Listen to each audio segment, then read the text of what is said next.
Alright guys, welcome back to another episode of Toy Collector Review with me, Sergeant Geek. And at my local Walmart, I was able to pick up another play-action vehicle from the new 23 movie, The Flash. And if you haven't seen it, I do suggest checking it out. It is pretty good. But we're going to go ahead and check out this play-action vehicle. So let's go ahead and let's bring it out onto the stage right now. Let me pull it up here. And here it is. This here is the Batwing from the Flash movie, and it comes with two action figures. It comes with a Flash, and of course it comes with a Batman. Very cool, very cool. They have a larger one for the larger figures, but I wanted to get this one because it was more affordable around my range. You can see two figures. You can see the detail of the Batwing and everything. Kind of mimics the 89 Batwing a little bit, but not much. As you can see in the bottom, it says Ultimate Batwing plus Batman and Flash. The Flash movie logo once again up here as well. Very cool. Nothing really on the side except the DC logo. And of course on the back you got some product shots of the figures and the vehicle right there.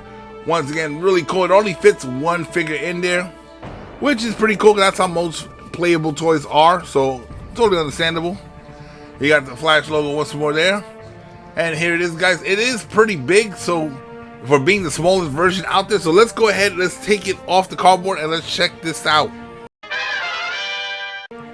Alright guys, so here they are off the cardboard, and they look pretty cool, the Batwing and the Batman figure and the Flash figure. Let's go ahead and take a look at them. For 4-inch figures, they are pretty cool. They're pretty detailed. They're quite proportioned to the characters themselves as well. You know, no big fat limbs or arms or anything like that. Very nice looking. And the detail is pretty good on the figures. Although they did make the Flash figure kind of super muscular here. I don't think he is that muscular in the movie, or I don't even think in any of the portrayals of the Flash has he ever been this muscular since the 1990s version of the Flash. But articulation, his head can't turn left and right. His arm can't go out to a 90-degree angle. He does have a 360-degree rotation at the shoulder as well. And he has about a 90-degree bend at the elbow with a rotation at the elbow as well. No wrist articulation at all, no hip rotation. Now when it comes to the legs, he can go out to the side. Let me see, make sure. Yeah, he can go out to the side 90 degrees as you can see here. He does have a thigh rotation as well. And his legs kind of arch in the front, so when they go forward, instead of staying straight, they kind of bow out. So that's something weird on these figures here. Now his thigh rotation is a little stiff, so do be careful with it. Now this one does have some good knee clicking there, as you can see. And he doesn't have any type of ankle articulation, which is fine. Nevertheless, it's still a good figure to actually have to go along with this, since I am a Flash and primarily a Batman fan. But let me see if I can get him to stand on his own. There we go. Now let's take a quick look at the Batman figure, which is really cool because it's kind of a new take on the 89 suit. Is modernized for the movie, which is still pretty cool. I like it a lot. And you can see lots of detail in the Batman suit if my camera will act right and get focused properly. There we go. Looks a lot better there.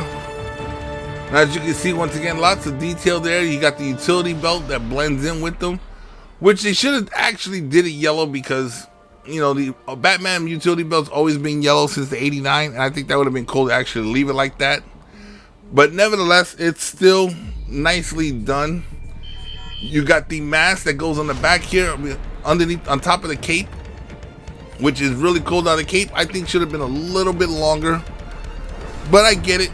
It's a toy, and like I said before, the cape should have been a little bit wider to actually go over the shoulders.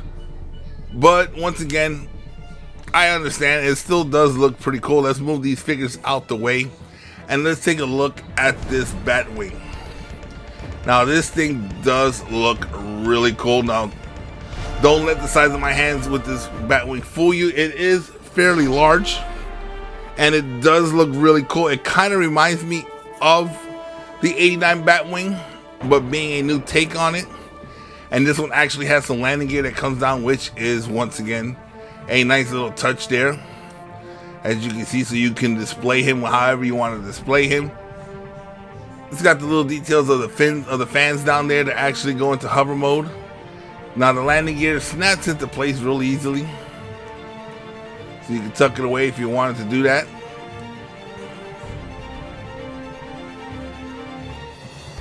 Now I'm assuming, because I see that box on the bottom there, I'm assuming that they actually probably made a Batwing, or soon to make a Batwing, with some electronic lights and sounds. Hence why there's that looks like a battery cover on this one, which this thing doesn't take any batteries. So that's something to look forward to if they actually do something like that. But nevertheless, this one does have some nice detail to it. It looks really cool, and I only have 2 Batwings so far that are action playsets. The one from the reissues of the Super Friends, that one, and the Batman and Robin Batwing. I believe George Clooney was the Batman in that movie. I have that one on my display wall, and now I get to add this one here, which is really cool. Don't get me wrong, these things are really nice, and let's see how Batman actually fits, because I think this Batman figure actually does bow at the legs too. So let's see how's that gonna work out. Yeah, as you can see, the legs bow out, which I still don't get why they did that. With all the stuff and designing they could do now, they could actually design those legs a hell of a lot better. But to have them bow out like that is really weird. But nevertheless, Batman does fit in the Batwing. Looks really cool. Now they do make a larger Batwing, and I think that one is for the 6-inch or 7-inch Batman figure. That one is super large. No store around here has one yet, so I wasn't able to pick one up. I was lucky to actually get my hands on this one here, so I'm glad I actually got one, because it's so hard to get one in my neighborhood. But guys, this is where we're gonna end the video for today. Alright guys, so that wraps up another episode of Toy Collector Review. Now when it comes to the Ultimate Batwing with the Batman and Flash figures, is it worth collecting? In my personal opinion, it is, because like I said, they're making very different scales of these vehicles from this new Flash movie. You got them for the 4-inch figures, you got them for the 6 to 7-inch figures, and who knows what they'll be doing for the Hot Topic scale figures, or even larger than that, if they'll even make vehicles. But I do like this one at the 4-inch scale. One, you can do a lot with 4-inch, especially get these vehicles out like they're doing, making them look really cool. And you have, if you have a G.I. Joe collection, you have a bunch of soldiers at the 4-inch scale, which you can do with these guys. You can actually, if you wanted to, kind of create that final battle scene. It's really cool. There's so much you can do with the 4-inch figures. I like them. I'm glad they brought them back, and I am planning on collecting as many of the 4-inch figures as I can. I will be getting my hands on some 6 to 7-inch figures when they come out of my area, so don't worry about that. We'll be reviewing those as well. But I am glad we got the 4-inch. And guys, once again, it comes to that point in the video where, if you haven't done so already, go ahead and hit that subscribe button, become a member of this channel. Hit that bell notification so you can be notified every time I put out a new video, and share these videos on all your social media platforms. And guys, hit that like button, because it does help with the YouTube algorithm.